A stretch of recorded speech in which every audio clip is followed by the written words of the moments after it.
Hello. Hear me? Hello. Yeah. Hi, everyone. I think we're just 1 minute late to start. Sorry about that. Thank you so much for everyone joining us today and having a little cup of tea break with myself and Tracey from SkillBase First Aid.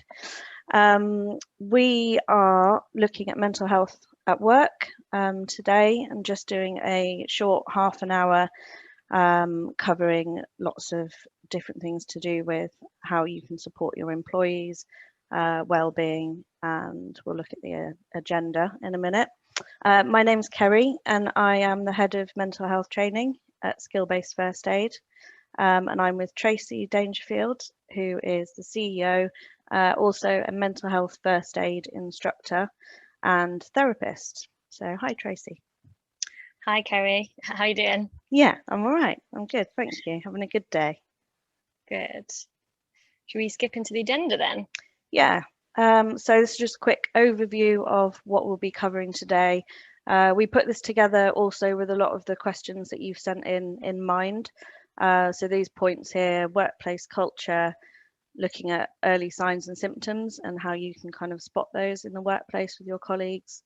Useful starter questions to aid you supporting someone in the workplace. That's always been a key one that's come up in helping people kind of look at how they can start that conversation.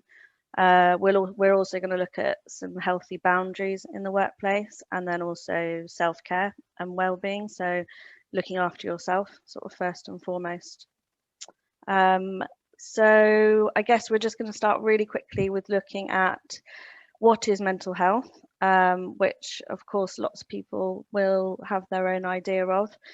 We look at the World Health Organization definition, so saying that mental health is defined as a state of well-being in which every individual realizes his or her own potential and can cope with normal stresses of life, working productively and able to make contributions to the community.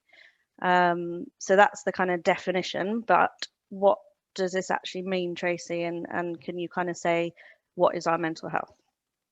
Yeah, of course. I think firstly to cover that mental health, I think sometimes has a bit of a negative association with, in terms of people assume that mental health is illness. So I have mental health, meaning I might be unwell. But first of all, to point out that we all have mental health, just like we have physical health, just like you said in that definition there from the WHO. And I guess what makes up our mental health is a combination really of how we think, how we feel, and then that tends to contribute to how we behave.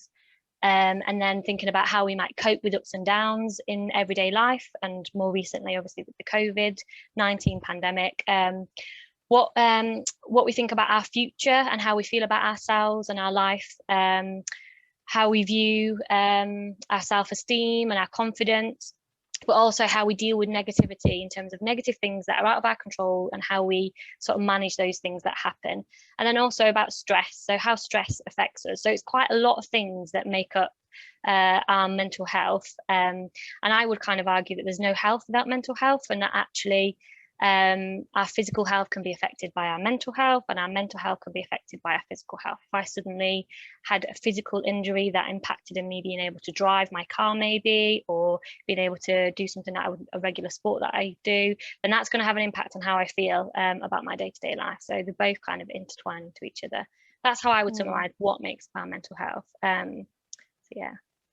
Yeah, and I guess we're talking today kind of specifically about COVID-19 pandemic and how that has sort of disrupted and halted. Well, we've got a statistic that mental health services are in 93% of countries worldwide, is experiencing demand and has been disrupted or halted in some way. And then here in the UK, we look at Citizens Advice, Anxiety UK, Samaritans, Mind. They've all kind of reported on a spike in demand and in calls for help, really looking at any, anxiety, loneliness and isolation being a big one, and kind of health anxiety around COVID.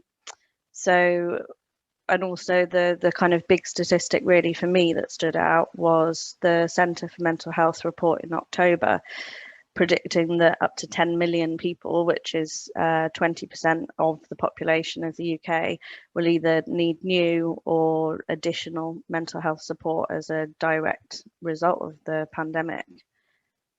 So this sort of 20%, we know that, you know, that's likely to be someone you know, whether it's a colleague, whether it's your friend, family. So I guess we kind of go into what would you be advising, Tracey, for workplaces to support their employees, and that kind of looking at that 20% really.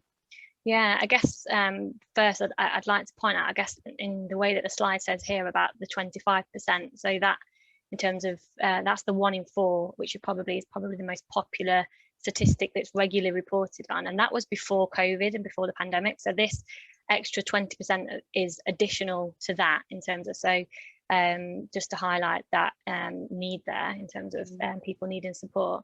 But I think for me, if we kind of, I've got a slide here in terms of thinking about the workplace culture and what we need to do in our cultures to help best support mental health. I think for me, I would be asking the questions of, do my colleagues trust me? And what does it mean to trust somebody? And if in the workplace we all trusted each other, how will that impact my workplace in a positive way? And I think because trust is probably a bit of an oversight in terms of in the workplace. And I think going in order, I guess, of the slide here, so flexibility and autonomy, if somebody has more flexibility to do their role and has some autonomy, it's going to help with their mental health at work. If we can create a positive work culture, which is focusing on the good rather than ridiculing and things like that, and coming back down to the foundations there of actually having a strong sense of belonging in the workplace. One of the things that we're going to cover in the webinar today is sort of the 10 keys to happy living, and that kind of taps into that a little bit in terms of our sense of belonging, and work is a massive part of our lives. We want to be able to create a safe place in our workplaces where people can feel confident in having an honest conversation. So in this particular example, we're wanting people to be able to feel comfortable in honestly talking about our health, whether that's mental health or physical health.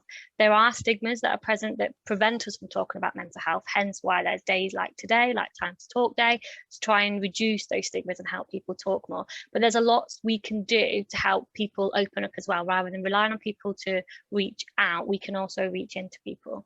And obviously self-care is a big factor, and I think if we can embrace self-care as a concept in the workplace, we can really role model that as the leaders in the workplace, and help people practice that self-care. And by that I mean people will then take responsibility for their own well-being, and so there's less dependency on management, if you like. And then there's, I don't know if you've heard of the WAP, which is the Wellness Action Plan, which this is something we can send to you after the webinar, which is a really useful tool that you can use with across your teams in terms of filling it out, and everyone proactively says what keeps them happy and well at work. And so managers and line managers know exactly what people in their team need. Education and training is always a good one, especially if there's stigma in the workplace, or if people are struggling to know how to engage in a conversation or what to do if somebody isn't well, and how to best support them. So thinking about training where you can get practical coaching skills to actually help people. And I would sort of talk here about this kind of empowerment culture over rescuing. I guess if I used an analogy here, I quite like metaphors in terms of if we imagine we're all carrying around a backpack, and every time I rescue somebody, so Ceri, if you came to me with a problem or something you were feeling quite distressed or stressed about in the workplace, when you come to me with that and I feel uncomfortable with that because I want to make you feel better, what I naturally do, because I'm human, I want to fix that and I want to go into problem solving. And so I start thinking of solutions and ideas, and I maybe take on some of your problems for myself and start to think about things that I could do to help you, because I don't want you to feel distressed. I don't want you to feel the stress or the pressure. I don't want you to be upset. And there's a perfectly good reason why I want to do that. But what I'm doing in that is kind of like I'm taking a part of you and I'm putting it in my own backpack and I'm carrying that around with me. And if we imagine those are a bit like rocks and we're going around, and because it's in our natural behaviors to rescue people and jump in and save and, you know, try and take on people's problems because we're just being a nice person. When you think about it, after you do it over time, you're filling your backpack with constant rocks, and then your backpack gets really heavy, and then suddenly your well-being is taking a hit and you're feeling the heavy weight there. And what I mean by empowerment here is actually, if you came to me with a problem or if you're distressed, and if I can help you with some really good questioning, some good coaching to help you think of practical ways that you can do, but you actually come up with the ideas yourself rather than me giving them to you, because my idea of something to improve your mood or how you're feeling might be completely different or not match what you would naturally do. So I'm not really a bath person, for example. So if someone told me, oh, why don't you go and relax and have a bath, it would just go over my head because I don't really like having baths, and that advice doesn't really go anywhere. But actually, if I can ask you some really good questions that help you come up with some ideas yourself, you're more likely then to go away and commit to doing something. And then it's putting the responsibility and the empowerment in your hands, and which is creating less dependency on me as your colleague. If that makes sense. Yeah, absolutely. Yeah, and I think we'll look at the kind of questions as well, because that's been a big one in all of the questions that we've had through. Is, you know, how do we actually begin that conversation? But before that, we wanted to just quickly look at sort of signs and symptoms. So how do you know if somebody might be struggling, or what are those things that we kind of need to look out for?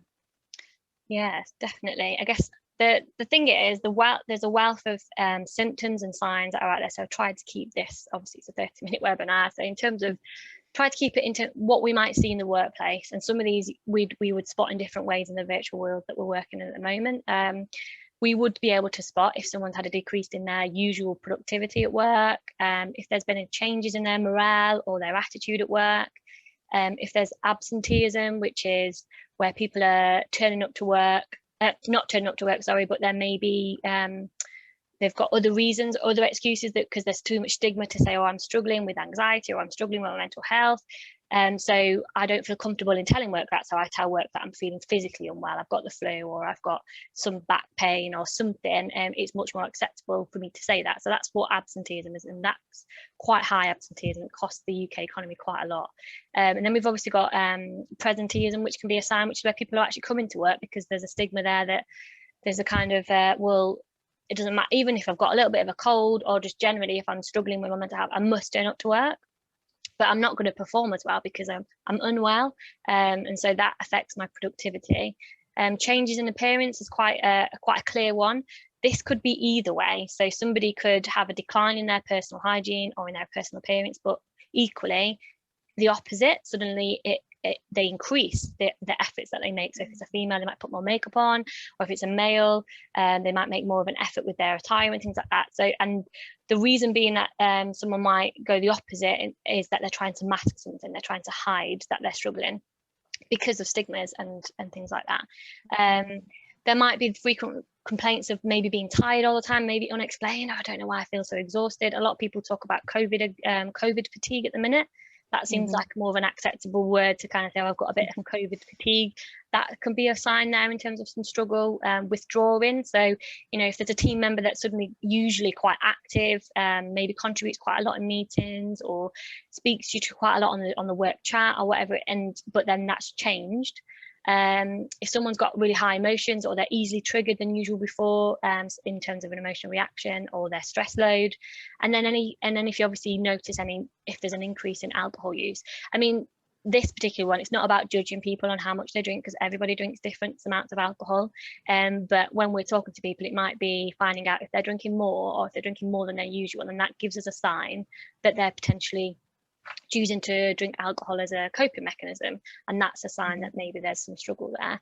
But I think most importantly, the thing is, it's about change. So it's, for us, it's about getting to know our colleagues and our friends and family well enough to know that if there's a slight change, you'll notice it, and it's that change, and it's exploring what that change is. Yeah, and then once you've sort of, or you might not notice something, but you just want to check in with a colleague or a friend. But if you do, then you might notice some of these things. How do we actually start that conversation? How do we kind of go about and getting someone to either open up to us or just checking in, or what's that process like? Because that's been a really, really popular question that we've had in, and time again. I know that you as a trainer, that's a really key thing, isn't it, that people want to know? Yeah, definitely. I think it's one of the common questions I get asked on our mental health first aid training courses. There's sometimes a lot of fear behind, well, what if I ask somebody something but they think it's too personal, or I'm going to cause offense, or maybe they're going to tell me something that I'm really worried about knowing what to do with that, because it's more serious maybe, and it's maybe for you, before you go into that conversation, it's checking in with what your fears are about the conversation and kind of naming to yourself, but being mindful that when we go into a conversation, that if I said to you, Ceri, don't think of a pink elephant, what are you thinking of? Yeah. So if I come into a conversation with you and say, oh, Ceri, I don't mean to be funny, but I don't want to insult you, or it's none of my business, I'm going to then make you think that I am being nosy, or I'm going to insult you, or I'm going to be funny. So try and leave the kind of negative out there and kind of go in with some confidence. And I think for me, trying to stay away from sympathy, because people don't really need pity. What they need is empathy, and because empathy is what's going to create connection, and that's what we need, especially in these, we needed it before the COVID times, but we need it even more so now. We need to feel a genuine human connection to somebody when we're sharing something that's of distress to us. Sometimes a response might be, wow, I really don't know what to say, but I'm really glad you shared that with me, because that helps the person feel heard, and we're focusing on them. And because if we take the conversation quite quickly into, oh wow, okay, let's try and fix it, and here's a solution, well, suddenly the conversation shifted to me as the solution giver rather than to you as in terms of what you're sharing. And if being non-judgmental and being kind and caring, if I came to you, Ceri, and it was quite clear that I was coming from a caring place and cared about you, are you going to take offense? Are you going to, how are you likely to respond to that if it's clear that I'm caring? Yeah, I mean, I guess I would be much more open to sharing how I was feeling, and knowing that you were coming from a place of, a good place, basically. Yeah. And I think the big thing as well is it's okay to have a different opinion. I think in some workplaces we can kind of feel like we have to bring someone to have the same opinion as it's absolutely okay. We don't have to get into conflict if someone's got a different opinion.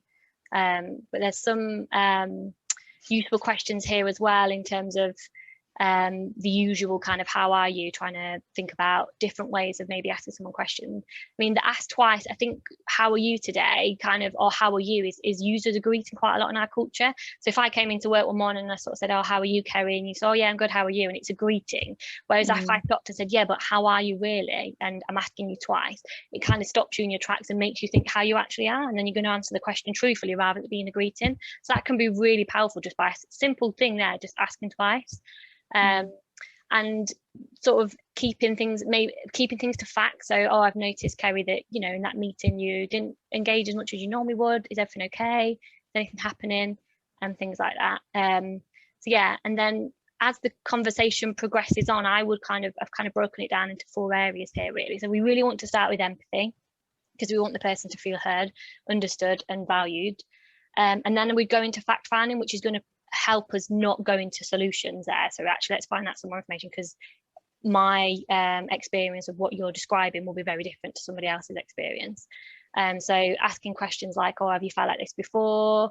Have you been experiencing these symptoms before? It gives you an idea of whether it's something new for the person or whether they've experienced. So all of us can probably relate to a time where we felt down before. None of us need a clinical depression to feel down. It's a fairly human, normal feeling to have. And so if someone's expressing signs of depression, or they're saying that they're feeling down, if we can tap into a time of their lives where they felt down before, but then they would have found ways to help themselves, if we can get them to think about those, that's getting them to start thinking of those kind of solutions for themselves. Like, oh, well, actually, when that happened to me, or when I moved to university when I was a lot younger, I felt quite down. And okay, well, what happened then? What did you do at that point in your life? What did you do that helped? And then they might start thinking of ideas and going from there, really. And then thinking about reflective questions and moving on to like forward planning. So in terms of, so what if you did one thing this week that would really make a big impact? What would that one thing be? And it's getting them to start feeling that empowerment and committing to an action. to make a positive impact on their own well-being. It's putting the responsibility on them and their well-being. I've just seen that someone's asked on the chat about what about confidentiality. So for me, you can use confidentiality as a way of gaining someone's trust as well, and saying, what you're sharing here is confidential and it won't leave the room. However, if there is any crisis things that come up in that, so someone's talking to you about suicide, never promise to keep suicide a secret, and definitely make appropriate steps to helping somebody who's in crisis. So just make that point. If there's anything more about confidentiality that you mean on that, please do pop it on the chat and I'll elaborate more on confidentiality. That's great. And so sort of going on from those conversations, and you're thinking about what you could say, you're having a thought about, beforehand, and if you've got that fear, and sort of naming it and really thinking kind of about how you're going to steer that conversation in a way with helpful questions. I suppose we have to think a little bit about boundaries as well, so in ourselves, and if that conversation is good to have. Yeah, definitely. I think quite a few questions came up, didn't they, in the pre-webinar around that fear of, if I start a conversation, have that boundary of how our workplaces, we're really busy already and we haven't got time to be having really long conversations, but and that fear, I guess, that it's going to go into like a long counselling session and we're not actually professionals and things like that. So yeah, I think setting healthy boundaries in the workplace generally is good, and you can set them in terms of how you go about your conversations as well. So it's thinking about the structures that you set. You can kind of, if somebody comes to me out of the blue with something and I'm in the middle of something, it's not a good time to talk, it's okay for me to empathize with them. So the empathic statements that we talked about before, and say, wow, I'm really glad you shared that. If it's not a crisis or anything, and it's something that they want to talk about more to you, but now's not a good time, it's okay to say, look, I really want to give you my undivided attention for this, and really talk through this with you and support you. Let's put some time in the diary and have a coffee over Zoom or virtual, or if it's a friend, and you can walk, given the certain COVID things and things like that. It's making the right environment to have that type of conversation, especially if you're approaching somebody as well. So if you've noticed some signs and you want to approach somebody and talk to them about it, it's making sure that it's in a confidential way, and that it's not in front of the people, and it's separate, and it's a time that's suitable for them as well. So being upfront from the beginning in terms of what we want to talk about, keeping to your facts, like I said earlier. But yeah, just being really clear in our communication, being consistent as well. So if you came to me, Ceri, with something and we had a long discussion about it, and we'd only booked like half an hour in the diary, and I stick to that half an hour and say, oh, let's put another half an hour in tomorrow and catch up.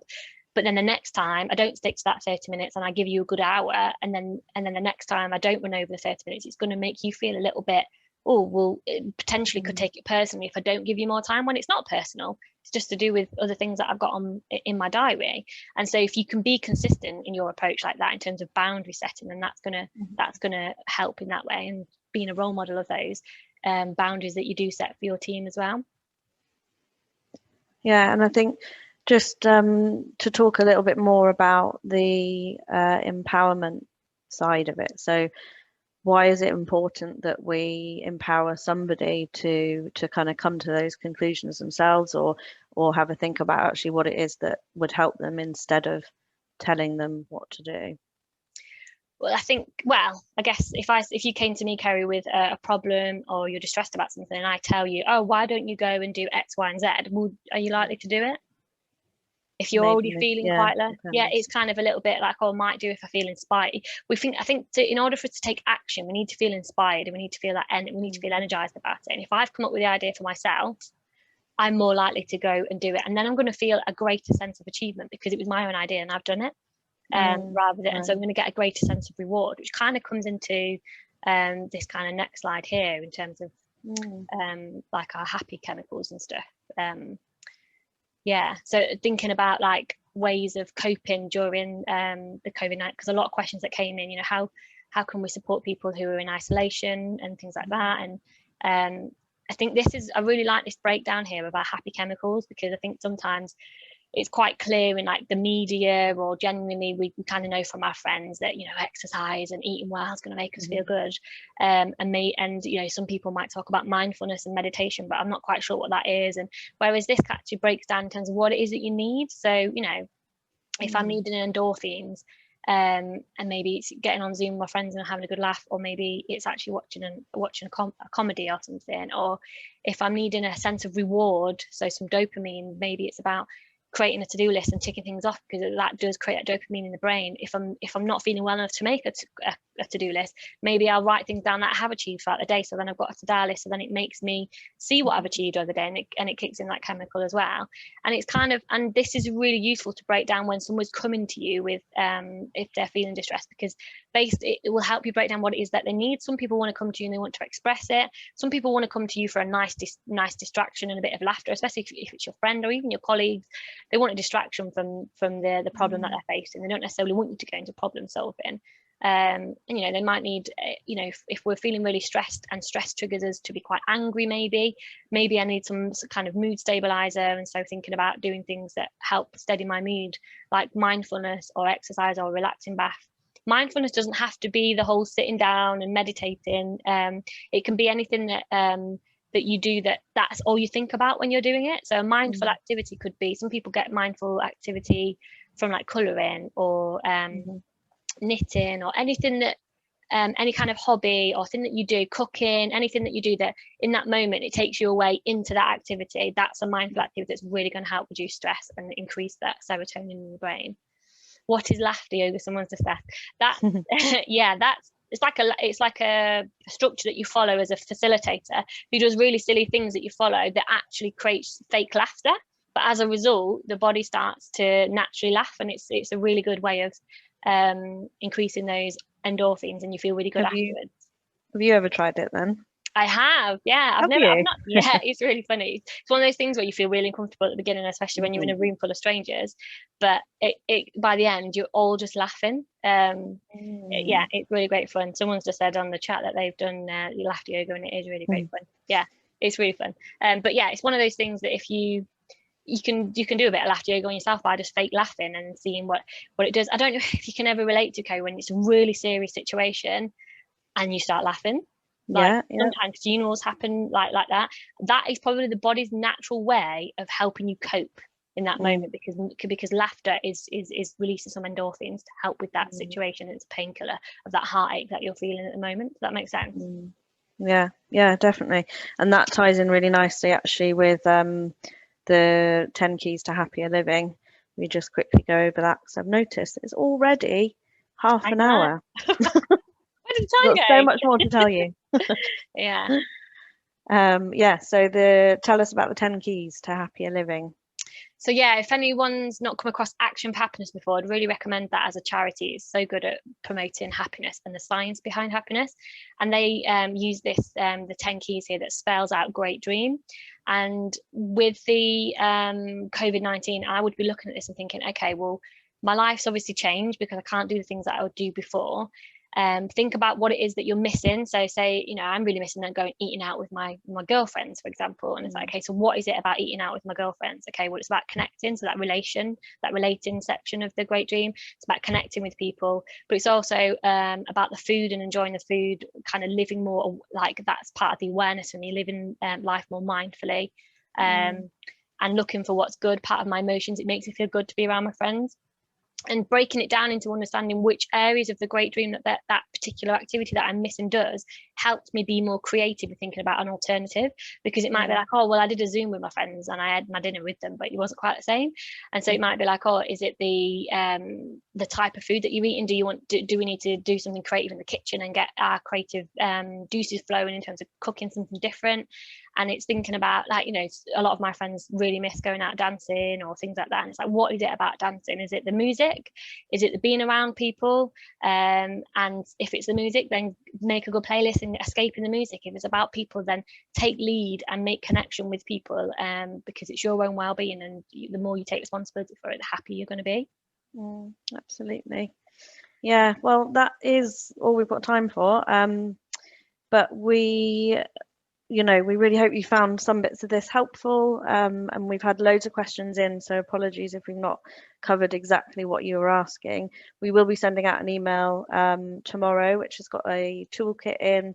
I'll link to these 10 keys as well, and also offering a free consultation, so to talk about your particular organisation perhaps, and look at options for you, and also training. We haven't even mentioned that we're skill-based first aid, and we do mental health first aid training and physical first aid training. So we'll pop that all in the email for you. But thank you so much for joining us, and thank you, Tracey, for your amazing insights. And I'm sure that we'll do another one of these again, and maybe focus down on some different topics. Yeah, brilliant. Thank you, Ceri. It's good to see All you. right. Bye. Have a good day, everyone. Bye.